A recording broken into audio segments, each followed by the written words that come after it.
Comment prévenir la mort subite dans le sport? La prévention de la mort subite dans le sport est devenue un sujet d'importance scientifique depuis quelques années.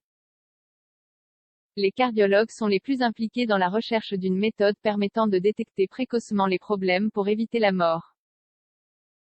L'actualité des sportifs décédés en pratiquant un exercice est très virale sur les réseaux sociaux et dans les systèmes d'information actuels. En conséquence, plusieurs spécialistes semblent parler de la possibilité de prévenir la mort subite dans le sport. Mais est-ce possible? Existe-t-il un moyen de détecter le problème à temps pour éviter l'issue fatale? Et finalement, les mêmes mesures ne devraient-elles pas être les mêmes que celles prises pour la population en général? Comme nous le verrons, certaines différences justifient l'approche particulière. Quelques faits sur la mort subite dans le sport. La mort subite est un arrêt cardiaque chez un individu qui était considéré en bonne santé avant l'événement. En d'autres termes, aucune maladie, à première vue, ne laissait entrevoir un problème.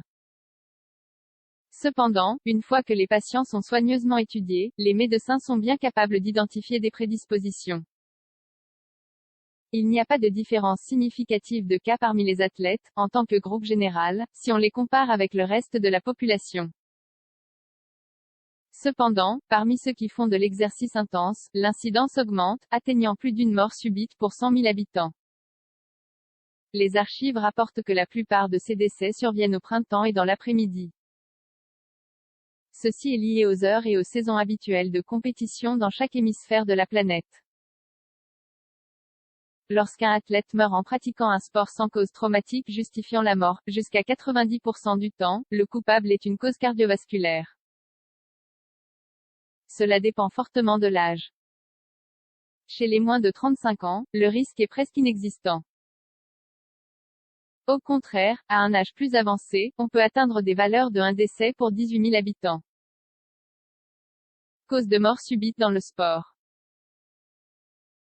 Enfin, la mort subite, dans le sport comme en dehors de celui-ci, est déclenchée par une arythmie, qui est une fibrillation ventriculaire.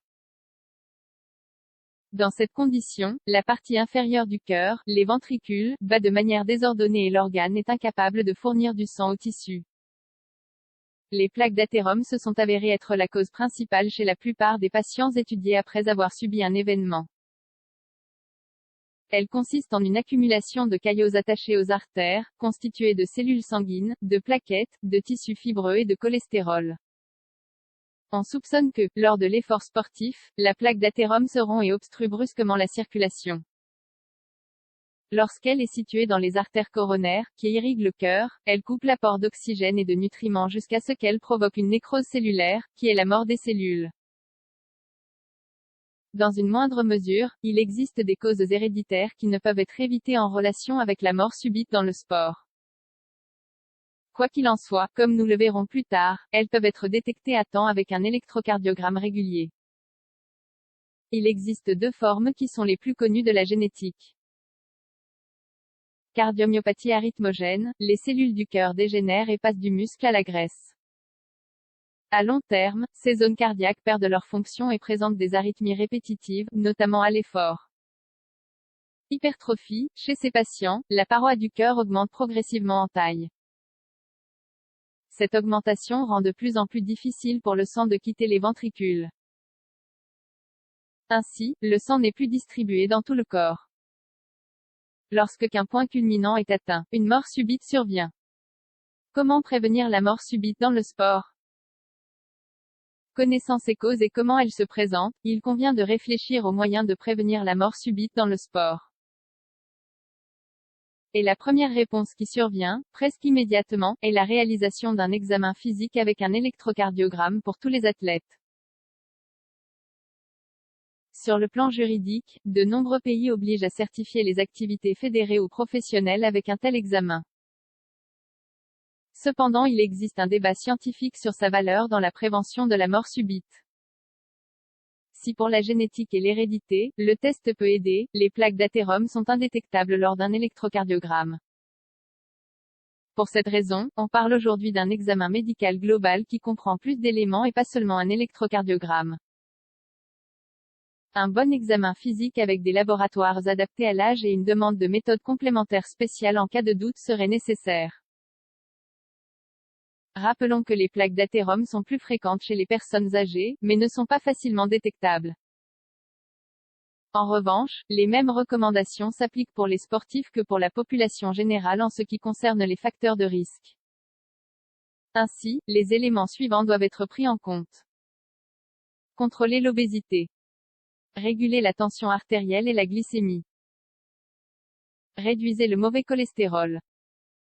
Suivez une alimentation saine. Évitez l'alcool et le tabac. Prévention sociale. Dans les lieux dédiés à la pratique sportive, des défibrillateurs automatiques doivent être installés et le personnel employé doit connaître les bases de la rééducation cardio-pulmonaire. De même, les entraîneurs et les arbitres doivent être formés aux modalités de réanimation. Le système d'alerte est essentiel. L'efficacité des alertes et des notifications aux services d'urgence dépend de la rapidité et de la précision avec lesquelles l'alarme est donnée. L'importance d'une alerte rapide devrait être claire dans n'importe quel gymnase et stade.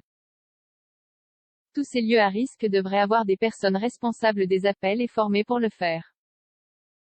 Une possibilité éloignée, mais qui existe. Si on regarde les chiffres, on peut dire que l'incidence de la mort subite dans le sport est faible. Dans le cadre de la population générale, c'est peut-être vrai.